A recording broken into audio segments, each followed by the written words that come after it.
Bom, senhores, dando continuidade então, falávamos acerca dos mecanismos e instrumentos para salvaguardar os direitos fundamentais. E dentro dessa perspectiva de direitos fundamentais, os direitos fundamentais podem ser de primeira geração, segunda geração, terceira geração. E nós vamos ver isso um pouco mais à frente. Mas deixei uma pergunta no final do bloco passado, que foi a seguinte: no surgimento desses direitos, que alguns vão usar a expressão gerações de direitos, outros vão usar a expressão dimensões de direitos fundamentais, nós teremos uma primeira dimensão, tipicamente oriunda do constitucionalismo liberal, e que vai fazer e ter alguma coerência ou alguma correspondência com o lema da Revolução Francesa. Então, lembrando que o lema da Revolução Francesa, liberdade, igualdade e fraternidade. Então, o primeiro lema seria a liberdade. A liberdade, então, iria capitanear a proteção dos direitos de primeira geração. Direitos de primeira geração, direitos ligados à vida, não só, obviamente, à vida material, à vida orgânica, mas à vida também psíquica, estados de se viver de forma digna. Então, direitos à vida e direito à vida e direito à liberdade. E nós vamos ver que aqui no catálogo de direitos de primeira geração também vão estar os direitos à igualdade. Só que somente a igualdade formal, eu vou explicar isso um pouco mais à frente. Mas voltando aqui, direito à liberdade, direito à vida, direitos de primeira dimensão, de primeira geração, são chamados na doutrina do direito constitucional de direitos negativos. Por que direitos negativos? Porque a relação jurídica que vai surgir entre o titular do direito de primeira dimensão e o Estado é uma relação jurídica que vai incumbir ao Estado um comportamento abstencionista. Por isso que alguns autores vão também dizer que os direitos de primeira geração são direitos de abstenção. Quando se fala em abstenção, abstenção do comportamento do Estado. O Estado, então, passa a ter a obrigação de não fazer, a obrigação de não intervir em liberdades individuais. O Estado passa a ter a obrigação de não intervir em um catálogo de direitos de primeira geração marcados mormente pela liberdade. Liberdade de vir, liberdade intelectual, liberdade artística, filosófica, ideológica, política, religiosa. Então o papel do Estado nessa relação é de assegurar as regras do jogo. É de, obviamente, a partir das normas postas pelo poder constitucional originário, normas constitucionalmente elencadas por aquela sociedade que politicamente se organizou e elegeu um catálogo de direitos de primeira ordem, o Estado tem o papel de não intervir na esfera individual. E aí na tela, citei aqui um autor que é o professor Antônio Henrique Pérez Nuño, um professor espanhol que vai dizer que os direitos fundamentais de primeira geração, direitos fundamentais de primeira geração, eles vão corresponder a uma esfera de proteção autônoma. Então essa expressão de direitos de primeira geração funcionarem como uma esfera de proteção autônoma é do professor Antônio Henrique Pérez Núñez, de um professor espanhol. Ora, essa é a ideia ligada à primeira fase do constitucionalismo chamado de constitucionalismo liberal. Então qual é o papel do Estado? O papel do Estado é um papel abstencionista. Não intervir. O Estado não pode, por exemplo, escolher qual é a minha religião. Ainda que o Estado não fosse laico, ainda que tivesse uma religião oficial no Estado, no nosso caso não há uma religião oficial, eu posso profetizar qualquer tipo de crença. Então a liberdade de crença ideológica, filosófica, política, religiosa, o Estado não pode escolher a minha profissão, por exemplo, se eu vou ser economista, se eu vou ser médico, se eu vou ser advogado, se eu vou ser engenheiro, porque haveria uma esfera de proteção individual, uma esfera autônoma de proteção que não caberia ao Estado esse tipo de intervenção. Só caberia ao Estado a prestação de meios materiais para assegurar a regra do jogo. O Estado funcionaria aqui como se fosse uma espécie de vigia noturno. Então a relação com o Estado seria uma relação de abstenção.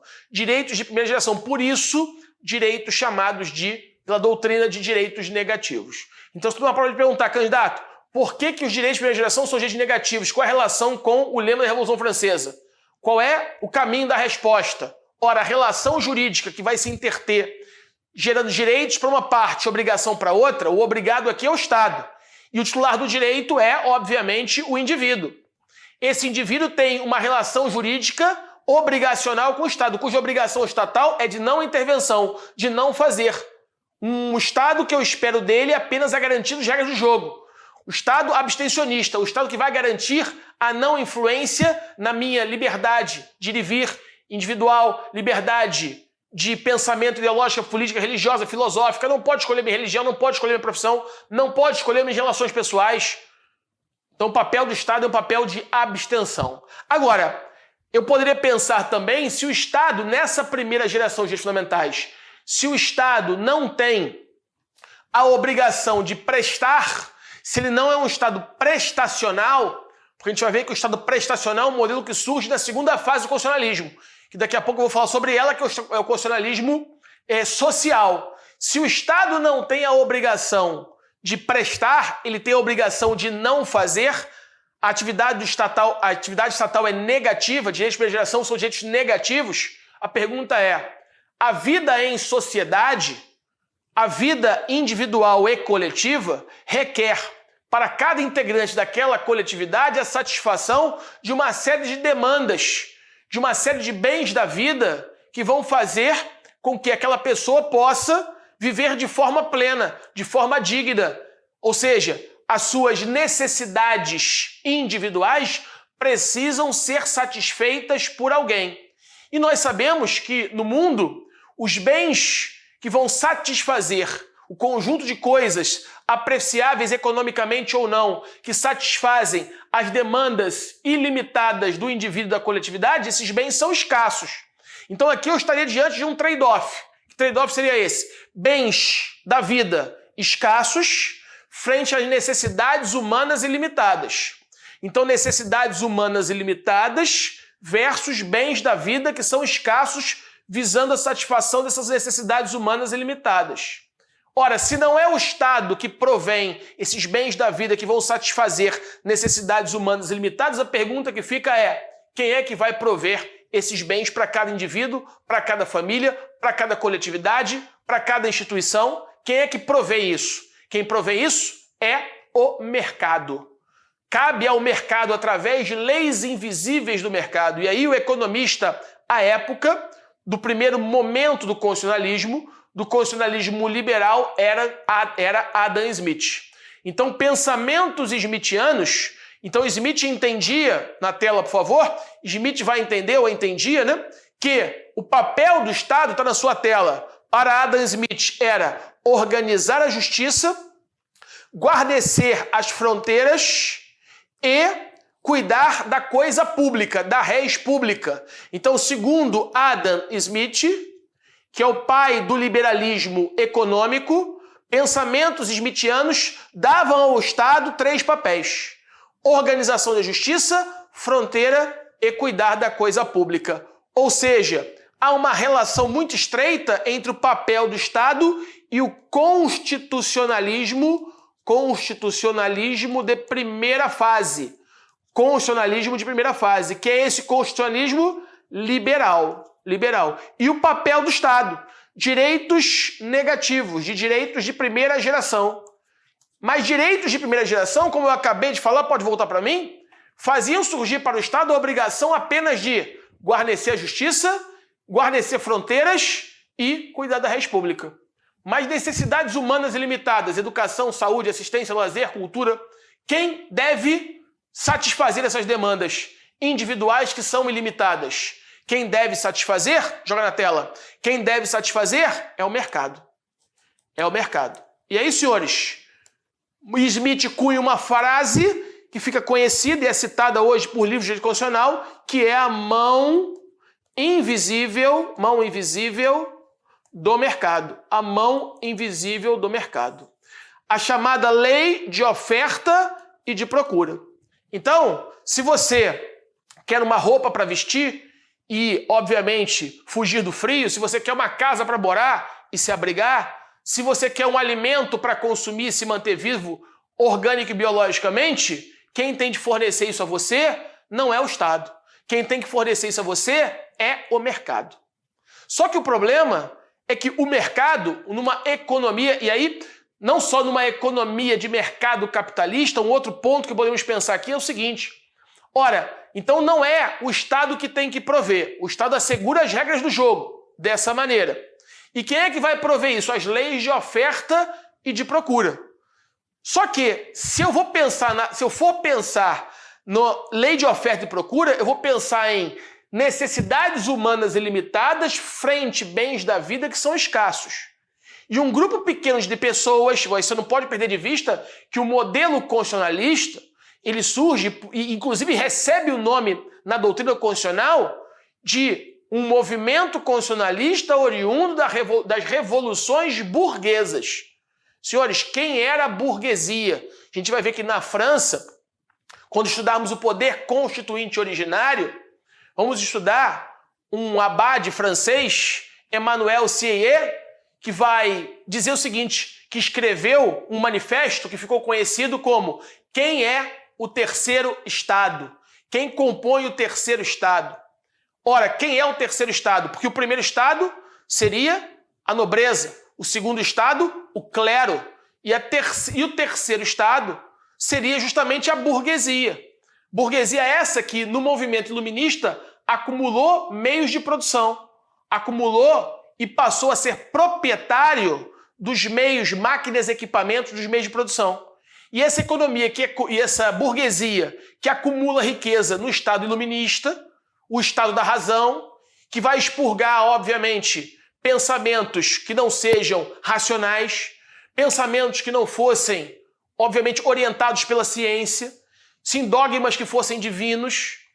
Então, senhores, esse movimento iluminista na França e na Europa ocidental fez com que uma classe emergisse.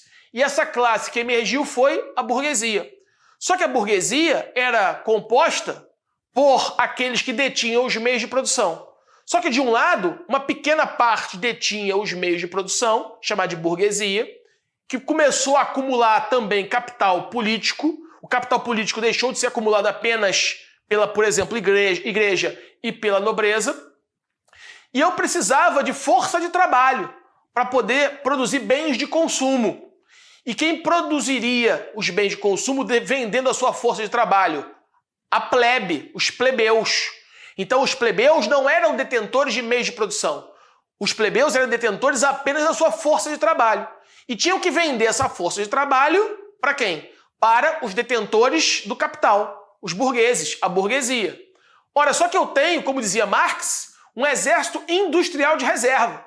Eu teria um sem número de pessoas. Então imagine que eu tivesse, só para fazer conta, no modelo que eu tenho 1000 pessoas numa sociedade politicamente organizada, só para cortar aqui o objeto do estudo e fazer conta e você entender melhor. Então se eu tenho 1000 pessoas, 10 pessoas seriam detentoras do meio de produção. O que são os meios de produção? Máquinas e equipamentos. Teria o capital acumulado. Eu sou detentor de máquinas e equipamentos para produzir bens da vida. Só que só 10 pessoas têm máquinas e equipamentos. 990 pessoas não têm máquinas e equipamentos. Então o que resta a essas pessoas no mercado produtivo? Vender a força de trabalho para essas 10 pessoas que são detentoras do meio de produção. Só que eu só preciso de 500 pessoas. Para eu produzir bens, para satisfazer toda aquela coletividade que no meu modelo hipotético aqui só tem 1000 pessoas, eu só preciso de 500. Então 500 pessoas vão ficar desocupadas. Essas 500 pessoas desocupadas é o que Karl Marx, de exército industrial de reserva. E essas 500 pessoas desocupadas, elas fazem com que a remuneração que eu vou ter de pagar por aquilo que você me vendeu, o que você me vendeu? Sua força de trabalho. Eu, com 500 pessoas desocupadas, eu forço o valor dessa remuneração. Essa remuneração é chamada de salário. Eu forço para baixo. Eu forçando para baixo, eu vou ter um acúmulo de riqueza. Então eu sou detentor de máquina e equipamento, eu tenho um custo de produção, vamos supor, de R$100, só que o seu salário, que seria mais R$100, eu só pago a você 50. Eu não pago 100 a você. Mas por que o valor do salário é 50 e não 100? Porque tem 500 desempregados. Se esses aqui não aceitarem por 50, os outros vão aceitar por 45. Então o valor médio do salário, que é aquilo que é pago pela força de trabalho, é apenas 50. Isso faz com que, se eu não tivesse esse exército industrial de reserva, que eu tivesse que pagar R$100 pela força de trabalho. Mas como tem 500 empregados, eu pago só 50. Eu estou acumulando esse valor que eu deixo de pagar a você porque existe um exército de desempregados que está forçando o valor do pagamento desse elemento da produção, que é a mão de obra, que é remunerada pelo salário, está forçando esse valor do pagamento para baixo. E quem é que está acumulando esse excedente que eu não preciso pagar? O detentor de meio de produção, porque ele é detentor de máquinas e equipamentos, há um exército industrial de reserva, não há como pagar mais do que aquilo, porque, obviamente, aqueles que aceitam por um valor menor, e eu acumulo esse excedente. Acumulando esse excedente, eu estou dando um modelo aqui hipotético apenas para você entender o que Marx dizia, eu acumulando esse excedente, obviamente que os detentores de máquinas e equipamentos têm a tendência cada vez maior de acumular riqueza, acumular riqueza, acumular riqueza, acumular riqueza. E os demais? Só resta a eles vender a força de trabalho. E enquanto houver exército industrial de reserva, esse valor do pagamento do salário vai ser oprimido para baixo. Ora, mas por que você está falando tudo isso, André? Conceitos muitas vezes que não são nem jurídicos e são econômicos. Porque se você não entender, você não chega aonde eu quero no raciocínio, que é o seguinte: quando eu penso em direitos de primeira geração, quando eu penso em direitos à liberdade, por exemplo, quando eu penso em direitos à igualdade, ora, esse modelo econômico do liberalismo econômico não é papel do Estado prover, não é papel do Estado prover educação, saúde, assistência, lazer, cultura. Quem tem de prover isso pelas ideias smithianas? O mercado. Só que no mercado estão os detentores dos meios de produção, os burgueses, no modelo capitalista, e estão os plebeus. É óbvio que essa distância entre os detentores do meio de produção e o plebeu vai ser cada vez maior. Essa distância dificilmente vai se aproximar, porque eu estou sempre acumulando um excedente. Excedente advindo da sua venda da força de trabalho. Ora, e o que tem isso a ver com a liberdade, propriedade, igualdade, segurança, vida? O que isso tem a ver com os direitos fundamentais? Ora, senhores, o que isso tem a ver? Qual o primeiro lema da Revolução Francesa? Não é a liberdade? Sim, eu estou garantindo a você a liberdade. E a liberdade é de tal ordem que o meu papel como Estado é garantir a sua liberdade e não intervir, garantindo liberdade ideológica, filosófica, política, religiosa, não intervindo na sua esfera de proteção individual. Ok, mas também não cabe a mim, Estado, prover nada para você. Porque quem tem de prover para você, segundo Smith, é o mercado. Só que o mercado é concentrador, senhores. O mercado ele vai trabalhar numa lógica capitalista, de desigualdade material. Então, em que pese existir uma igualdade formal na primeira geração dos direitos fundamentais, não existe igualdade material. Porque aquele que acumula riqueza vai ter cada vez mais capital empoderado, capital acumulado, porque ele é detentor dos meios de produção. E a você só resta vender a sua força de trabalho. Então, seria argumentativamente quase um eufemismo eu vender para você a ideia, ó, entre mim e você existe uma igualdade, né? Ah, ótimo, uma igualdade meramente no plano formal. Mas no plano material, eu não tenho acesso aos bens de consumo que você tem acesso para satisfazer as necessidades humanas que são ilimitadas.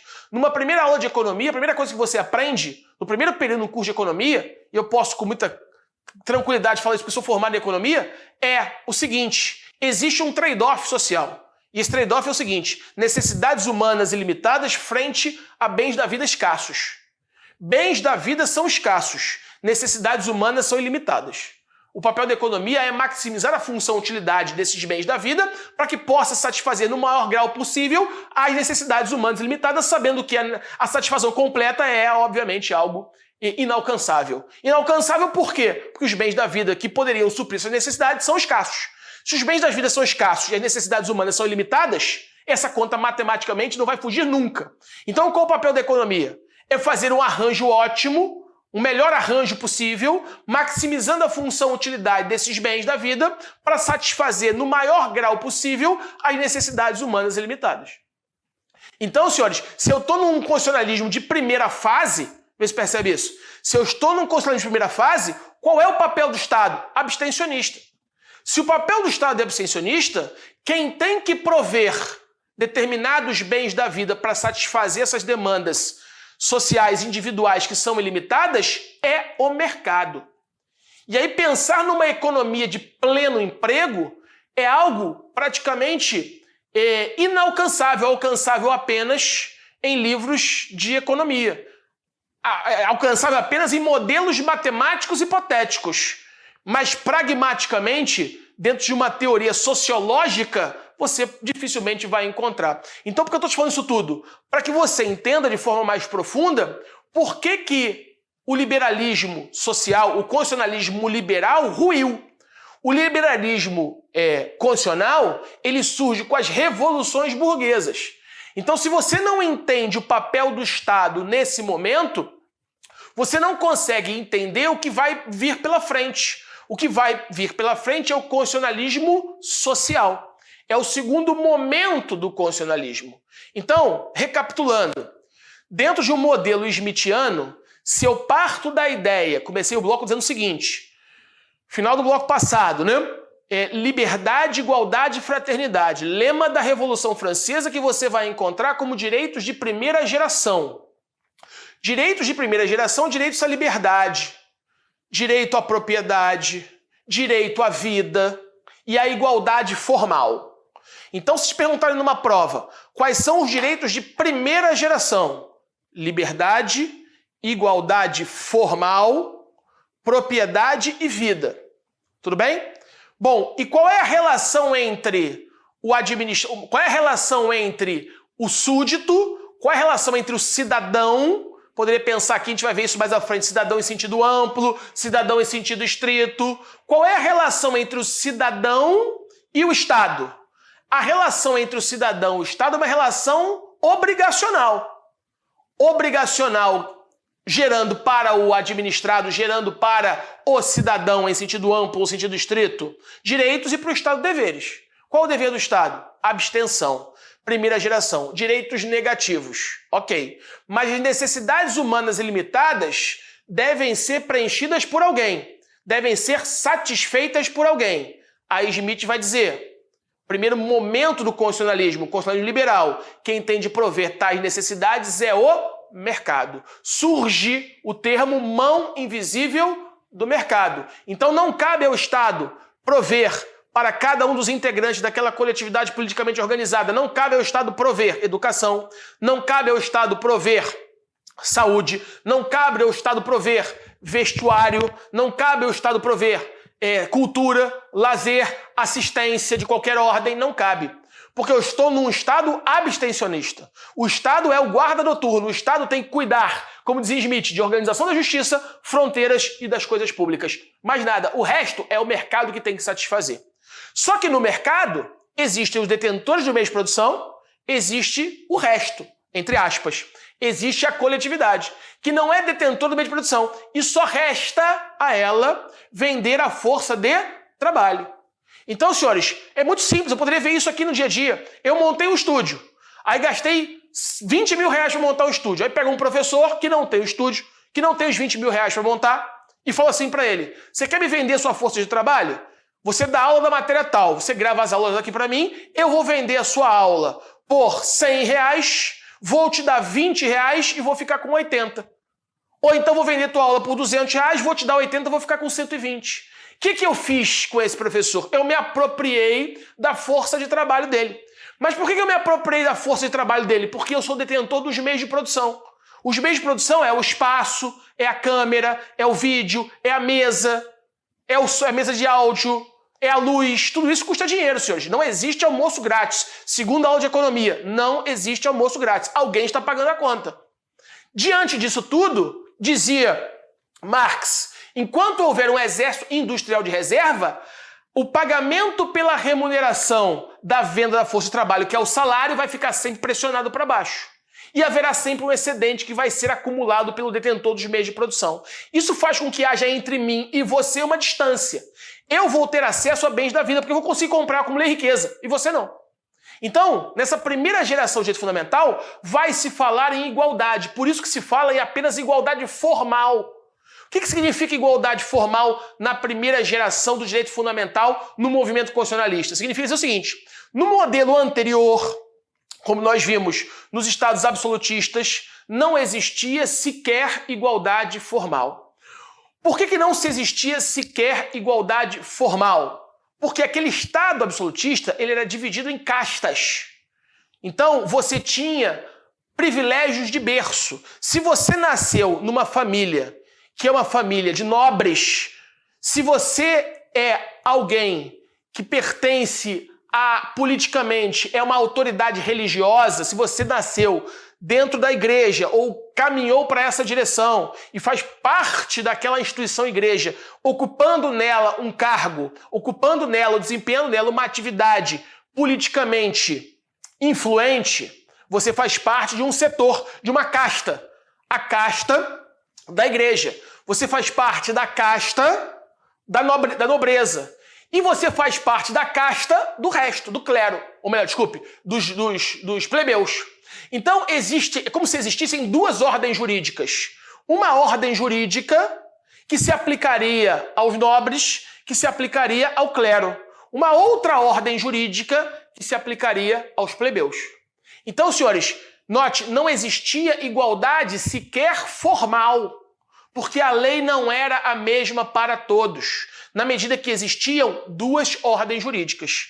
Com o fim do movimento absolutista, da organização absolutista daquela sociedade e a implementação do movimento constitucionalista, um avanço inicial foi justamente atacar esse viés.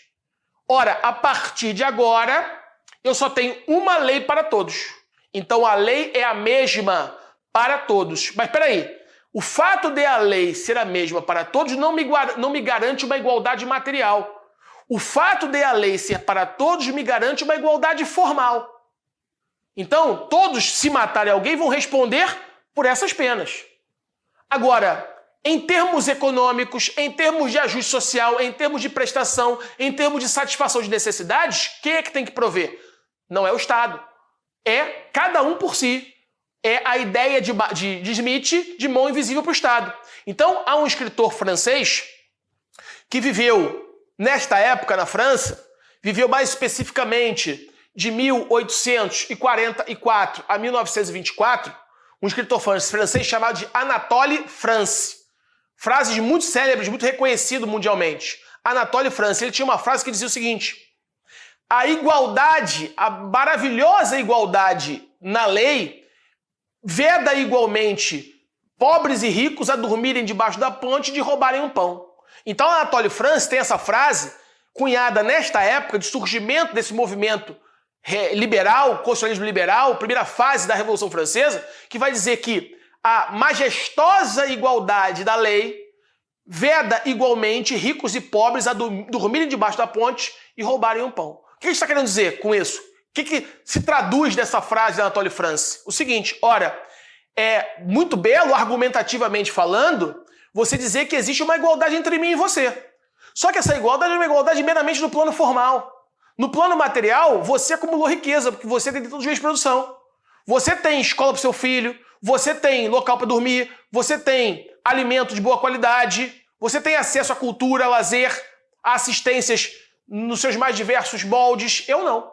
Eu, na verdade, só vendo a minha força de trabalho. Trabalho 20, 22 horas por dia, praticamente não durmo, justamente para você acumular riqueza. Então, a distância entre mim e você é muito díspare. Então, se eu pensasse no modelo que quisesse salvaguardar o segundo lema da Revolução Francesa, qual foi o segundo lema da Revolução Francesa? Liberdade e igualdade. E em algum momento se percebeu o seguinte: existe liberdade, porque a relação com o Estado é de abstenção, mas não existe igualdade, só existe igualdade no plano formal. Então esse constitucionalismo de primeira fase, ele começa a ser criticado. E surge então, já no início do século XX, primeira metade do século XX, 1917, Revolução Russa, 1919, Constituição Mexicana, 1919, Constituição do Estado de Weimar na Alemanha, começa a eclodir movimentos no mundo na primeira metade do século XX, que fica conhecido como constitucionalismo social. E esse constitucionalismo social vai mudar essa relação, vai mudar essa engrenagem. Então a relação entre a coletividade e o Estado, por Adam Smith, era de abstenção. Surge um novo filósofo, surge um novo pensador agora na Inglaterra, John Maynard Keynes. E aí o modelo que vai se implementar não é o modelo smithiano, e sim o modelo keynesiano. E esse modelo keynesiano vai fazer com que essa relação entre Estado e sociedade seja alterada. Estou terminando esse bloco, no próximo bloco eu vou começar a falar do constitucionalismo social de segunda fase e do modelo do keynesianismo ou modelo keynesiano. Aguardo os seus lá. Um abraço, fique com Deus.